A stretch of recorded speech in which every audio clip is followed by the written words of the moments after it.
तो इस लेक्चर में हम पढ़ेंगे कि रिंग के नाते एक्सियल पॉइंट पे हम कैसे इलेक्ट्रिक फील्ड को कैलकुलेट करते हैं। तो पहले तो आप फार्मूला याद कर लीजिए इसका। जैसे मान लो ये रिंग है और रिंग पर ये क्यू चार्ज यूनिफॉर्मली डिस्ट्रीब्यूट कर दिया है और इसका रेडियस आर है और इसके सेंटर से एक्स दूरी पर एक पॉइंट पी है जहाँ पर इलेक्ट्रिक फील्ड निकालना है। तो डेरिवेशन जानने की ज़रूरत नहीं है यहाँ पे, आप फार्मूला सीधे सीधे याद कीजिए K Q X by R square plus X square to the power 3/2। ठीक है, ये फार्मूला होता है आपका। अब अगर आपको सेंटर पे निकालना है और सेंटर पे निकालना है तो एक्स की वैल्यू 0 रखेंगे यहाँ पर, तो पूरा 0 हो जाएगा। दूसरी चीज़ यह है कि डायरेक्शन की बात करें तो प्लस है, तो बिल्कुल सेंटर से जो लाइन उस पॉइंट को मिला रही है उसके बाहर की तरफ जाएगा, अवे फ्रॉम द पॉइंट। और अगर या यूँ कह लीजिए अवे फ्रॉम द सेंटर, और अगर ये माइनस चार्ज होता तो इलेक्ट्रिक फील्ड इधर जाने की बजाय अंदर की तरफ टुवर्ड्स द सेंटर की तरफ आता। अब आता है कि इलेक्ट्रिक फील्ड मैक्सिमम कहाँ पे होगा, मिनिमम तो भाई सेंटर पे है। तो मैक्सिमम के लिए आप चाहें तो जो मैक्सिमम मिनिमा का कॉन्सेप्ट होता है DE/dx बराबर आप 0 पुट कर लीजिएगा, डिफ्रेंशिएशन आता ही है तो करके देख लीजिएगा। तो x की वैल्यू आएगी +-r/√2। कोई दिक्कत होगी डिफ्रेंशिएशन में तो आप मुझसे बात करेंगे। x = +-r/√2। और ये जब यानी इस x की वैल्यू पे दो वैल्यूज़ मिलेगी, एक +r/2 r/√2 और एक r/√2 माइनस में, मतलब सेंटर के दोनों तरफ दाएं बाएं दोनों तरफ पॉइंट होगा जहाँ पर इलेक्ट्रिक फील्ड मैक्सिमम मिलेगा। और जब इस x की वैल्यू को आप इस फार्मूले में रखेंगे तो जो वैल्यू मिलेगी वो मैक्सिमम वैल्यू मिलेगी। और मैं ये कहूँगा कि ये डाटा याद कर लीजिए तो और भी अच्छा रहेगा, 2kq/3√3r²। So this is the maximum value of electric field. ये नीचे मैंने ग्राफ ड्रॉ कर रखा है, ठीक है ना, इलेक्ट्रिक फील्ड और दूरी के बीच का ग्राफ ड्रॉ कर रखा है। ये मान लीजिए कि ये पॉजिटिव चार्ज है, ठीक है। तो रिंग के इस तरफ ये पॉजिटिव चार्ज है, तो इस तरफ इलेक्ट्रिक फील्ड इधर जाएगा और इस तरफ इलेक्ट्रिक फील्ड इधर जाएगा।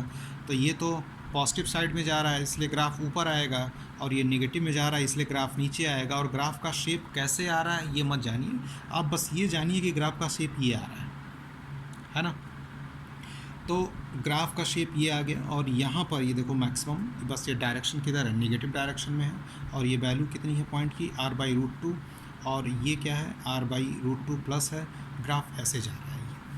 और अगर ये रिंग पर चार्ज नेगेटिव होता तो ग्राफ में बस इतना चेंज आता कि जो पॉजिटिव वाला है ये नीचे आ जाता और ये वाला पार्ट ऊपर चला जाता। मतलब अगर रिंग नेगेटिव होती तो ग्राफ कैसा आ जाता, ये जो पार्ट नीचे था ये ऊपर चला जाता, ठीक है, ऐसे। और ये जो पार्ट है ये नीचे आ जाता है ऐसे, बस ये चेंज आ जाता है इतना, ठीक है। अब इसमें एक केस मैं ले रहा हूँ, जैसे सवाल ऐसे आ भी चुके हैं कि जैसे क्वेश्चन में ये था कि अगर x की वैल्यू r के रिस्पेक्ट में बहुत कम हो, if x is very very less than r, ठीक है, if x is very very less than r, तो x² भी बहुत छोटा होगा r² से। और जब x² बहुत छोटा होगा तो x² को अगर हम r² से, ये r² लिखा हुआ है, r² से डिवाइड करेंगे तो ये वैल्यू लगभग हम 0 लिख सकते हैं। तो क्वेश्चन में ये आ चुका है कि अगर x की वैल्यू r से बहुत कम है, मतलब जिस पॉइंट पर इलेक्ट्रिक फील्ड निकालना है वो रिंग के सेंटर से बहुत कम दूरी पर है, इतना कम दूरी पर है कि आप रेडियस के रिस्पेक्ट में उसको इग्नोर कर सकते हो। तो e और x का ग्राफ क्या होगा, तो ये जानने के लिए थोड़ा सा कैलकुलेशन करनी पड़ेगी। जो बायनॉमियल मैंने आपको सिखा रखा था KQX, और यहाँ पे नीचे बड़ा कौन है r ना, तो r² को बाहर लेना होगा। r² को आप बाहर लेंगे तो ये पावर भी बाहर आ जाएगा इसके साथ, r² की जगह 1 आ गया। x² के नीचे कॉमन लेने का जो सिंपल रूल है वो आपको पता होगा, 3/2। ये वैल्यू क्या लिख दिया 0, तो 1 + 0 1, 1 के ऊपर पावर है 1 हो जाएगा। ये 2 से 2 कैंसिल, और क्या फार्मूला बन गया KQX/r³। तो जब ये फार्मूला आपका बना कि KQX/r³, तो E और X का आप रिलेशन देख लीजिए, KQ/r³ तो कांस्टेंट है, तो E और X में कैसा लीनियर रिलेशन आ गया, यानी ग्राफ कैसा जाएगा, स्ट्रेट लाइन जाएगा। दूसरा फिर ये अगला केस है। एक बात याद रखना कि अगर कोई बॉडी है जिस पे चार्ज डिस्ट्रीब्यूटेड है और आपको बहुत दूरी, ज़्यादा दूरी पर इलेक्ट्रिक फील्ड बतानी है, तो वो बॉडी जो है वो ऑलमोस्ट एक पॉइंट चार्ज बन जाती है, वो एक पॉइंट चार्ज की तरह बिहेव करेगी। जैसे मान लो x की वैल्यू r से बहुत ज़्यादा है, एक्स की वैल्यू क्या है, ये आर से बहुत ज़्यादा है अगर, तो एक्स स्क्वायर जो होगा ये आर स्क्वायर से ज़्यादा होगा। तो एक्स स्क्वायर बहुत बड़ी क्वांटिटी, आर स्क्वायर छोटी क्वांटिटी, तो बहुत छोटी क्वांटिटी को बहुत बड़ी क्वांटिटी से डिवाइड किया तो वैल्यू क्या हो गई, 0 हो गई। तो ये एक्सप्रेशन ये आ जाएगा। कैसे आ जाएगा मैं करके दिखा दे रहा हूँ। जैसे इलेक्ट्रिक फील्ड आपने लिया था K Q X by R square plus X square. अब इसमें से बड़ा कौन था, एक्स स्क्वायर बड़ा लिया था ना, एक्स स्क्वायर। तो एक्स स्क्वायर जब आपने बड़ा लिया था तो यहाँ से ऊपर से नहीं बल्कि नीचे से आप एक्स स्क्वायर को कॉमन लेंगे तो पावर जो ये होता है पूरा 3/2 बाहर आ जाता है, और अंदर देखो ये अंदर क्या बच जाएगा, एक्स स्क्वायर कॉमन लिया है तो ये 1 हो गया, और ये क्या हो गया, R square by X square to the power 3/2, तो ये वैल्यू पूरी 1 हो गई। R square by X square क्या हो गया, 0, और 1 + 0 1, 1 का पावर 1, ठीक है, ये कट गया एक्स। अब ये क्या बचा, ई की वैल्यू क्या बची, के Q X upon x cube, ये कट गया तो क्या बचा, ये के क्यू अपॉन एक्स स्क्वायर, यानी E is proportional to 1 upon x square. तो ये आ गया, यानी और पॉइंट चार्ज के नाते इलेक्ट्रिक फील्ड एक्स दूरी पर क्या होता है, पॉइंट चार्ज के नाते आप यही तो लिखते हैं के क्यू अपॉन एक्स स्क्वायर। तो सिंपल सी बात याद रखिएगा, अगर ये बॉडी है, अब ये आर्क भी होता तो भी ऐसे ही फार्मूला बनता, ठीक है ना। तो E is proportional to 1 upon x square हो जाता। तो ग्राफ अगर इसका आप ड्रॉ करेंगे तो ग्राफ ड्रॉ करना तो मैंने पहले ही सिखा रखा है, ये ग्राफ आपका इस तरह से जाता है, ठीक है। अब जैसे मान लीजिए कि अगर यहीं पे ये आर्क होता तो आर्क वाला केस भी मैं समझा दे रहा हूँ। जैसे अगर मैं ये बोलता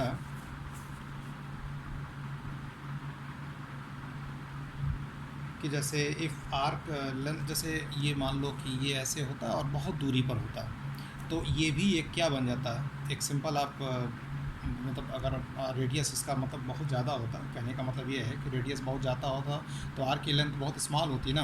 तो आर्क की लेंथ जब बहुत स्मॉल होती तो ये थीटा जो हो जाता ये वेरी स्मॉल हो जाता, ठीक है ना। मतलब अगर बहुत ज़्यादा दूरी निकालने का मतलब आर्क के सेंटर की बात कर रहा हूँ मैं, तो बहुत ज़्यादा दूरी निकालने का मतलब ये होगा कि आर्क की जो लेंथ है वो बहुत स्मॉल हो जाती है ना, तो ये एंगल बहुत स्मॉल हो जाता है। तो फार्मूला आपने क्या लिखा था, K Q by R square sine theta by 2 by theta by 2।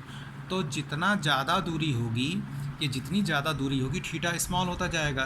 तो एक मैथमेटिक्स में कॉन्सेप्ट आता है sine X by X, X tending to zero, very small का मतलब ये एक्स टेंडिंग टू ज़ीरो, तो ये जो वैल्यू होती है फिर ये 1 हो जाती है। वो इसलिए ना कि x वेरी स्मॉल, तो साइन x जो होगा x के बराबर हो जाएगा, तो x बाई एक्स बराबर क्या हो जाएगा, ये 1 हो जाएगा।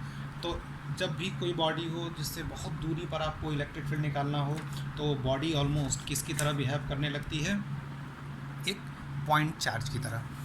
अब एक छोटा सा क्वेश्चन मैं ले रहा हूँ रिंग का। जैसे मान लो ये रिंग है, 2 रिंग लिया मैंने, ऐसे रख दिया, दोनों पर पॉजिटिव चार्ज है, यूनिफॉर्मली डिस्ट्रीब्यूटेड है,